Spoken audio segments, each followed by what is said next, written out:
छोड़ो मुझे, मैं चुपचाप यहाँ से चले जाऊंगा।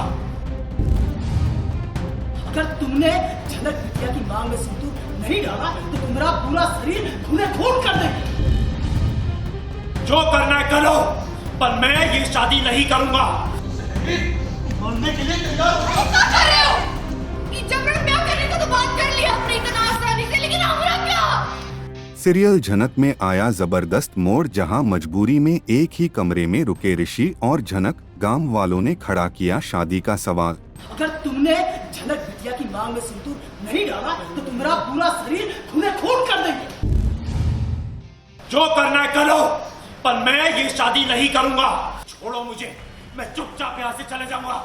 ये सहरी बात, पहली बात तो ही गांव वाले तुमको छोड़ेंगे नहीं। अगर तुम यहाँ से बच के निकल भी गए ना तो हम तुमको छोड़ेंगे। बोला ना, मैंने बारिश हो रही थी, मदद कर रहा था उसकी और कुछ नहीं। कोई कमरा बंद करके फायदा नहीं उठा रहा था उसका।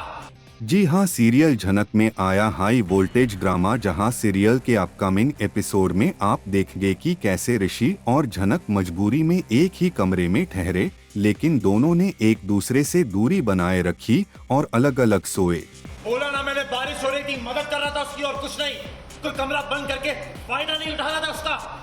मार तो गई है वो, सच बोल रही है।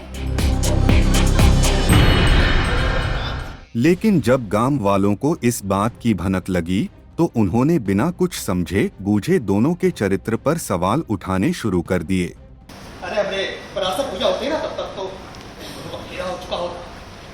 दोनों को वो नहीं है तो गाँव की परंपरा के अनुसार उनकी सारी जिम्मेदारी हम उठाएंगे। दोनों का ब्याह होगा कल, समझे? मैं बाहर का हूँ ना, ये बच्ची तो यहीं की है, तुम्हारी गांव की लड़की है। इस पे भरोसा नहीं है तुम्हें? बात यहीं नहीं रुकी, उन्होंने ऋषि और झनक पर शादी का दबाव डालना शुरू कर दिया। सुनो सब लोग, कल सुबह गांव जनता के सामने इन दोनों का ब्याह होगा, समझे?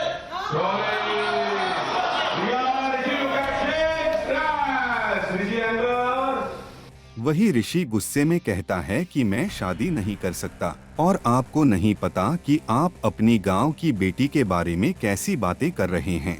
उसके किरदार पर उंगली उठाकर आप उसे शादी के बंधन में बांधना चाहते हैं।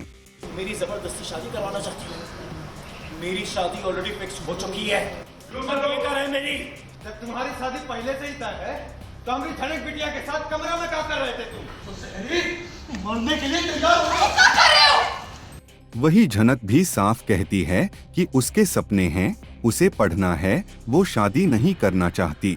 लेकिन गांव वालों की जिद और जबरदस्ती इस कदर बढ़ जाती है कि मारपीट तक की नौबत आ जाती है। मारना है, काटना है, जो करना है करो। शादी तो तुमको करना ही पड़ेगा। कहाँ करना पड़ेगा? हाँ? कहाँ करना पड़ेगा? कहाँ कर रहे हो आप सब लोग? ये जबरन ब्याह करने को तो बात कर लिया अपनी तनाज़ से, लेकिन हमरा क्या? ये हमारा जीवन है, भूल गए का? हमरा ब्याह है और हमरा अधिकार है ही। हमरी राज्य से ही तो करेंगे ना ब्याह हमरा, हाँ? ऐसे कर देंगे का? अरे हमरा कोई आत्मसम्मान है या नहीं? ऐसे बिठा देंगे हमको किसी के भी साथ ऐसा मंडप पे? बोल दिया और हो गया सब। हम कह रहे हैं हम ब्याह नहीं करेंगे। आया समझ? ना माने ना। और बात नहीं होगा ना? अभी बताते हैं। रुक जाओ, हम पीछे हो जब काट देंगे गला सबका। आया समझ? नहीं समझ आ रहा है ना? अपना ही जान देंगे। पीछे रहिए, एक कदम आगे नहीं बढ़ाना। तब से कह रहे बात सुनो, नहीं समझ आ रहा ना?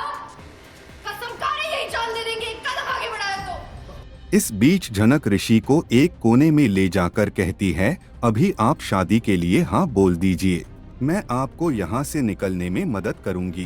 अरे काहे बकती सुन रहे तुम लोग इसका? हैं? और सुनो मेरी बात। ब्याह तुमको करना पड़ेगा कल झलक के साथ, और वो भी हमरे रीति रिवाज के अनुसार गांव वाला जैसा बोलेंगे, समझे? करना पड़ेगा, हाँ।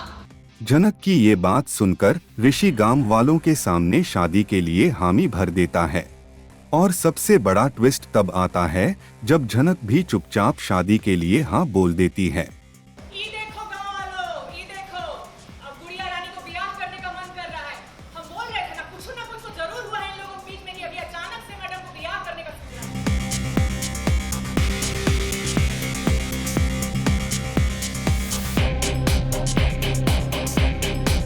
अब देखना ये है कि क्या ये शादी सिर्फ एक मजबूरी का सौदा है या फिर शादी के बाद ऋषि और झनक के दिल में भी जागेगा कोई एहसास। ये देखना दिलचस्प होगा।